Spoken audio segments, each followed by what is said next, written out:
अनुराग पाठक द्वारा लिखित उपन्यास 12th फेल। हारा वही जो लड़ा नहीं। सिविल सर्विस की मुख्य परीक्षा के केवल 10 दिन बचे थे। अव्यवस्थित सी तैयारी थी मनोज की। इतिहास और हिंदी साहित्य के अतिरिक्त सामान्य अध्ययन के 2 कठिन पेपर भी होने थे, जिसकी तैयारी बहुत अच्छी नहीं हुई। इन पेपरों में संविधान, भूगोल, इकोनॉमिक्स, साइंस, करंट अफेयर सभी कुछ पूछा जाएगा। पैसों के अभाव में वह सामान्य अध्ययन और इतिहास की कोचिंग नहीं कर सका था। इंग्लिश में 300 नंबर का कंपलसरी पेपर पास करना भी ज़रूरी है। सुकून की बात यह है कि इस पेपर के नंबर मुख्य परीक्षा में जुड़ते नहीं हैं, लेकिन 300 में से यदि पासिंग मार्क्स 100 नंबर नहीं आए तो शेष किसी भी पेपर की कॉपी चेक नहीं की जाएगी। हिंदी साहित्य के बचे हुए सिलेबस को पूरा करने के लिए विकास सर ने अंतिम क्लास रात को ली। मनोज की हिंदी साहित्य की कोचिंग पूरी होने को थी, इस कारण से अब उसे वापस ग्वालियर जाना है। पर इस अंतिम क्लास के समय मनोज श्रद्धा के बारे में सोच रहा था। वह नहीं जानता था कि श्रद्धा अब उसे कब मिलेगी भी या नहीं। इतनी बड़ी दुनिया, इतनी दूरी, 2-3 महीने की दोस्ती क्या जीवन भर की दोस्ती बन पाएगी, उसे नहीं पता। पर उसकी इच्छा है कि कितनी भी बड़ी दुनिया हो, कितनी भी दूरी हो, श्रद्धा उसमें हर जगह मौजूद रहे, हमेशा मौजूद रहे। रात भर चलने वाली इस क्लास में मनोज श्रद्धा को देखकर यही कल्पना करता रहा कि वह इस लड़की के साथ ही हमेशा रहे तो कितना अच्छा हो। दिल्ली की अपनी आखिरी क्लास में मनोज श्रद्धा की कल्पनाओं में डूबा रहा। क्लास सुबह 6 बजे तक चलती रही। मनोज सोचता रहा अपने अनिश्चित भविष्य के बारे में। यहाँ से जाने के बाद क्या होगा? सफलता, असफलता कुछ भी निश्चित नहीं। क्या सफलता इतनी आसान होती है? क्या सिलेक्ट होना इतना आसान होता है? पता नहीं।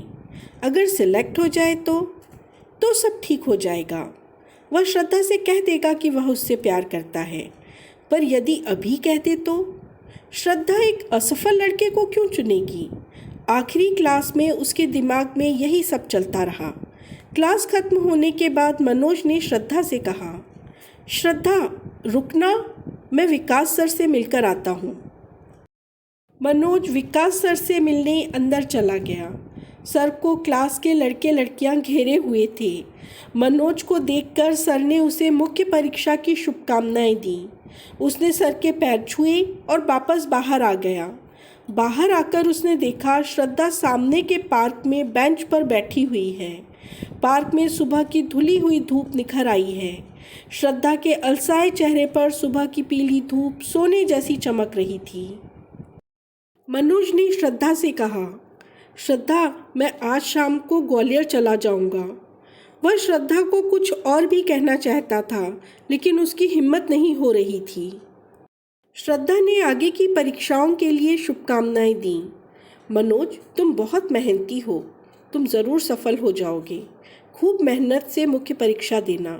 जीवन में कभी भी हम लोग फिर मिले तो मैं गर्व से कहूँगी कि सफल मनोज दिल्ली में मेरा दोस्त था। अंतिम वाक्य सुनकर मनोज को लगा कि वह श्रद्धा को हमेशा के लिए छोड़कर जा रहा है। वह इस तरह से हमेशा के लिए नहीं छोड़ना चाहता था, इसलिए उसने कहा, क्या हम हमेशा दोस्त नहीं रह सकते? श्रद्धा ने कुछ देर सोचते हुए जवाब दिया, हम दोस्त तो हैं ही मनोज, पर मुझे नहीं पता मैं आगे कहाँ पढ़ूंगी। सिविल सर्विस की तैयारी का क्या भविष्य है? मुझे डिग्री के बाद इंटर्नशिप भी करनी है। सब कुछ अनिश्चित है मेरा। अगले महीने मैं भी यहाँ से चली जाऊँगी। आगे की तैयारी शायद मैं अपने घर से ही करूँ। श्रद्धा मनोज के बारे में अनिश्चय की स्थिति में थी।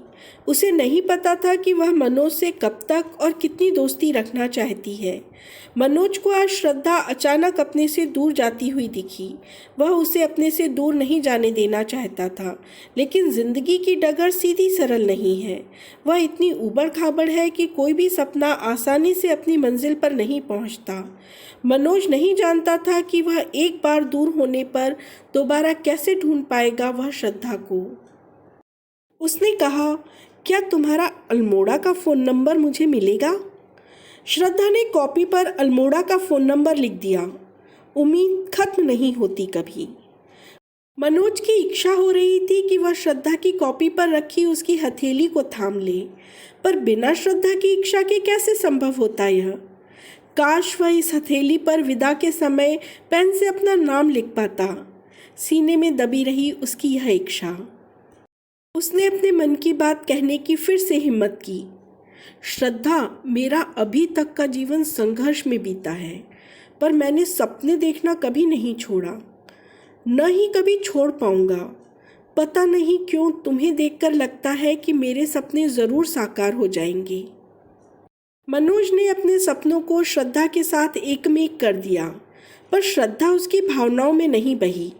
उसने मनोज की भावनात्मक बातें सुनकर संतुलित जवाब दिया। मनोज, तुमसे मैंने बहुत कुछ सीखा है। किस तरह 12th फेल होने के बाद भी अपनी असफलताओं से न घबराकर उन्हें पीछे छोड़कर आगे बढ़ा जाता है। तुम्हें देखकर मुझ में पढ़ाई करने की ललक बनी रहती है। मनोज को लगा कि यही लड़की है जिसके साथ वह अपनी पूरी जिंदगी बिता सकता है। यही लड़की है जिसके साथ वह दुनिया की कोई भी लड़ाई जीत सकता है। कुछ देर खामोशी बनी रही। फिर उसने अपने हाथ में पकड़ी जयशंकर प्रसाद की किताब कामायनी देखते हुए श्रद्धा से पूछा, क्या हम आखिरी बार मिल रहे हैं श्रद्धा? मनोज पढ़ना चाह रहा था श्रद्धा के मन को, पर इतना आसान कहाँ होता है किसी के मन को पढ़ना। पता नहीं मनोज। श्रद्धा के स्वर में उदासी थी। क्या सच में श्रद्धा के साथ वाला यह दिन फिर कभी लौट कर आएगा, या बस यह लड़की यादों में रहेगी? अब मनोज को नहीं पता। उसके होंठ अब सिले हुए थे। श्रद्धा अपने हॉस्टल की ओर चल दी। मनोज वहीं खड़ा रहा। मनोज श्रद्धा को जाते तब तक देखता रहा जब तक वह उसकी आंखों से ओझल नहीं हो गई।